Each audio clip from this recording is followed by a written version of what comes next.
Myself for my closing statement. Today we've heard powerful testimonies from the attorneys general of 3 states who are dealing with the consequences of Secretary Mayorkas' border crisis.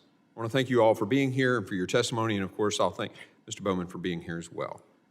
As our witnesses made it abundantly clear, every state is now a border state. And why are we here? We're here because Secretary Mayorkas' policies were exploited by the drug cartels and have done incredible damage to the United States. Those policies were in violation of the laws passed by this Congress. The Congress said the INA detain, parole's an exception based on extreme circumstances, not 85%, as the Secretary says, is now just being released into the country willy-nilly.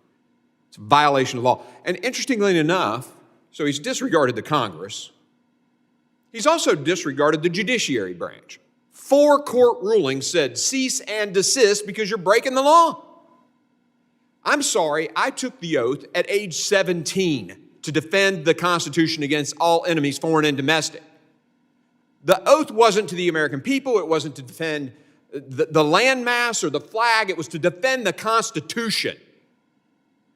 This secretary took the same oath to defend the Constitution. Well, I'm sorry, but I think the Constitution of the United States says we write the laws and not him get to pick and choose whatever the heck he wants to when he, as the executive branch, gets to execute the laws. He is to execute the laws as written. That is the Constitution he took an oath to. 4 court orders. Cease and desist because you're breaking the law, and he disregards the judiciary branch and continues his policy. In fact, he doubles down, creating more policies that do even more catch and release, which is why I think it's intentional. He's abusing his position to force his woke immigration policies on the United States of America, despite the fact that Congress is supposed to fix those immigration laws. On top of that, back on script now. On top of that, Secretary Mayorkas knows full well the consequences of these policies, but instead, he's reversing course, he's doubling down. It's worse.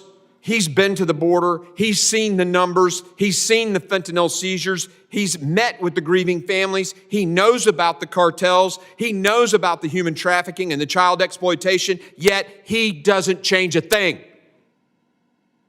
In fact, as I said, he admitted to the Border Patrol the other day in a closed meeting, 85% are being released.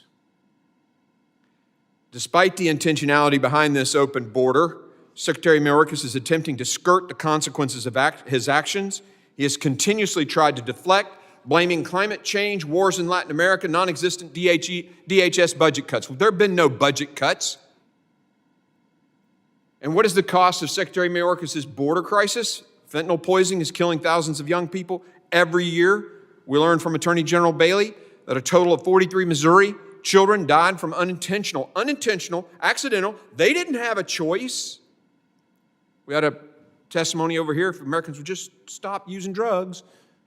Those little babies didn't have a choice. That baby on a VRBO in Florida certainly didn't have a choice. She wasn't able to just say no. My heart breaks for this baby and her parents. Because of this border crisis, thousands of mothers won't get to see their kids graduate. Thousands of fathers won't be able to walk their daughters down the aisle at those weddings. As a parent myself, that breaks my heart. That's the human cost. And apparently I need to explain to my colleagues, while it is accurate that most of the fentanyl is seized at the CBP intercepted at the official points of entry.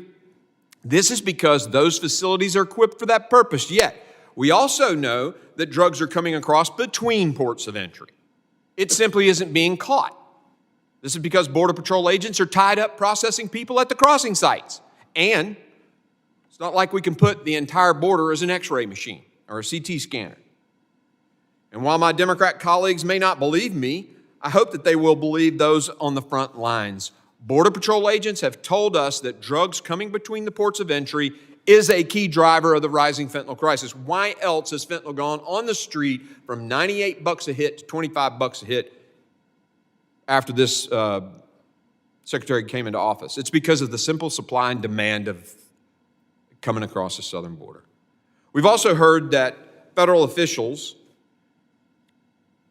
federal officials that they believe they only apprehend roughly 5 to 10% of the fentanyl coming in.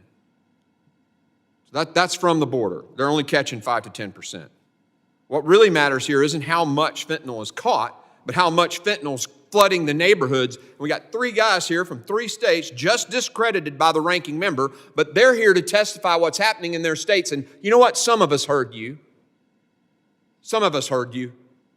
People are dying because of this. Because of Secretary Mayorkas' border crisis, cities and states nationwide struggle to pay first responders while healthcare and education systems falter. In fact, medical care for undocumented aliens will cost $7 billion this year. We also heard from Attorney General Drummond about the organized criminal operations and that some illegal aliens run once they arrive. He shared that in Oklahoma alone, the AG office prosecuted 50 complex, multi-jurisdictional criminal cases, most of them involving Mexican and Chinese drug cartels coming across the southern border. Make no mistake, these human trafficking and drug trafficking rings are sophisticated, and they've taken a foothold in the United States because of our open border.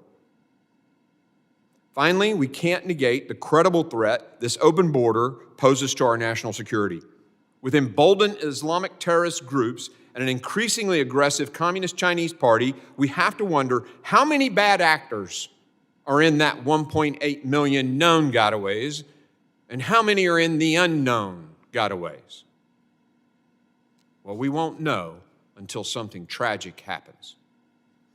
When we embarked on this investigation almost a year ago, we knew there would be roadblocks and it would be a formidable challenge. No matter how hard this process gets, Homeland Republicans will not back down. The American people deserve answers, accountability, and ultimately an end to the border crisis. Look, if you have a cabinet secretary, who breaks the laws or refuses to obey the laws of Congress, refuses to adhere to the rulings of a judiciary, the cease and desist orders from a judge, I mean, that's lawlessness on his own part. If it were me, a Republican, I'd expect to be impeached. You can't have cabinet secretaries that just decide to do whatever the heck they want to do. The Committee on Homeland Security has made every effort to ensure that this investigation was thorough. We do not take this lightly. The Homeland Security Committee spent almost a year, countless hours. We held 10 hearings. We heard from 24 witnesses, released 5 reports totaling 300 pages. We conducted numerous transcribed interviews, border chiefs, multiple visits to the border to see for ourselves. I don't hold any personal animosity towards Secretary Mayorkas, but I sure as hell don't want to see him continue as Secretary of Homeland Security, not after the pain and turmoil and chaos his policies have inflicted on the American people. And when congressional oversight demonstrates beyond a shadow of a doubt that executive branches are neglecting their duty, overstepping their authority, ignoring laws passed by Congress, it is our duty to act to defend this institution, to defend the Constitution. Also, just to be clear, this is the responsibility of Congress. The Supreme Court made it clear in United States versus Texas, according to the court, and I quote, even though the federal courts lack Article III jurisdiction over the suit, other forums remain open for examining the executive branch's arrest policies. For example, Congress poses an array of tools to analyze and influence these policies. Those are political checks for a political process, end quote. So not only do these proceedings have the support of the House, the Supreme Court has pointed to impeachment as a source of relief for states suffering a border crisis put together, orchestrated by a secretary who is violating the laws passed by Congress and disregarding the court's orders. Now, before I end, I'd like to address a few other things my Democrat colleagues have said. Let me start with saying I'm very disappointed in the ranking member for misquoting me. He claimed that I wrote that I will not support another dime to DHS. This is inaccurate. What I wrote was I will not support another dime to DHS until the policies of H.R. 2 are signed into law and enforced by the administration. And we're talking about the supplemental. So we're not talking about the budget, which has already gone through and passed the House. We're talking about additional dollars in a supplemental. So to suggest that I would defund the Department of Homeland Security is disingenuous at best.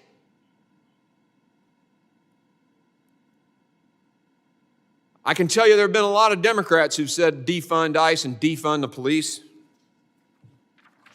I never said defund Homeland Security. And I'd also like to address the claim that Secretary Mayorkas isn't at fault here, that he isn't to blame for the economic crisis in Latin America. I agree. But poverty in Latin America is nothing too new. And actually, poverty rates in Latin America have stayed flat from last administration to this one. Further, I'd like to reiterate, the Democrats sent these articles to impeachment to our committee in November. They sent it to this committee. The Homeland Security Committee has the authority of the House to conduct these impeachment proceedings, and that's exactly what we're going to do. Democrats can bring up a New York Times popcorn story all they want to. They keep talking about MAGA Republicans and former President Trump this and that. But it's clear these are deflections because they have no answers for the piss-poor performance of Secretary Mayorkas and his policies. And let me just point out, my Democrat colleagues are quick to talk about kids in cages under Trump, but did a single one of them mention the 85,000 missing UACs under President Biden? Of course not. The hypocrisy in this room is palpable. And of course, our guide should always be the intent of the framers of our Constitution, the Founding Fathers, regarding how Constitution was intended to be understood. But too often in political debates, people can fall into inconsistency for possibly partisan reasons. I get that. For example, Professor Bowman wrote a book on impeachment in 2019 called High Crimes and Misdemeanors, A History of Impeachment for the Age of Trump. In it, he states the power of the House to impeach cabinet secretaries, quote, remains important as a signal of legislative displeasure with administrative personnel and policy, end quote. Yet today, he's testified on multiple occasions that policy alone isn't enough for an impeachment. That's what Professor Bowman wrote when Donald Trump was president, but now, in his written testimony at page 3, he writes that impeachment, and I quote, should not be attempted based on simple policy disagreements between Congress and the executive branch, end quote. I guess that was then and this is now. But let me be clear, no one is supporting impeachment of Secretary Mayorkas over policy differences. The impeachable offenses relate to violations of the law. Insisting on enforcing the law as written by Congress is not a policy difference. It is a fundamental requirement of the Constitution. Lastly, I got to tell you, I was appalled from someone on the left who suggested this has all been a waste of time. We're here today because it is our duty to provide oversight and hold the executive branch accountable. And yes, this includes the option to impeach. We cannot allow a cabinet secretary to violate the laws, disregard the constitutional structure, lie to Congress under oath, all to massive harm to the Americans and do nothing about it. And if a Republican were head of DHS and committing these same acts, I can assure you we wouldn't tolerate it from them either. It is the Homeland Security Committee's responsibility to provide oversight of DHS. This is what we were elected to do. This is what we were appointed to this committee for. Now, this might not be how you want to spend your time, but it certainly is how we must be spending our time. And I ask the members here today, in fighting to stop the needless death of children to fentanyl poisoning, a waste of time? Is it a waste of time to try to protect those kids? Is trying to stop criminal cartels from wreaking havoc on the country a waste of time? It's not. And the insinuation is appalling. What has been a waste of time, the amount of taxpayer dollars this border crisis has cost, the amount of people who have died as a result of fentanyl flowing across our southern border, the amount of migrants who've lost their lives making the dangerous journey, the amount of money state and local governments have had to spend cleaning up Secretary Mayorkas' mess. This is where the real waste has been, not these official proceedings. As we continue these proceedings in the coming days, it's important that the American people remember the facts and that this body once again embraces our constitutional responsibilities. When I took that oath as a young boy on the plane at West Point, it meant something to me then. And when I took it when the people of Tennessee sent me up here, it meant just as much, if not more. We will support the basic tenets of that document, and that is Congress writes the laws, the president executes those laws, the judiciary interprets those laws, and they have a responsibility to do their duty, and we do also.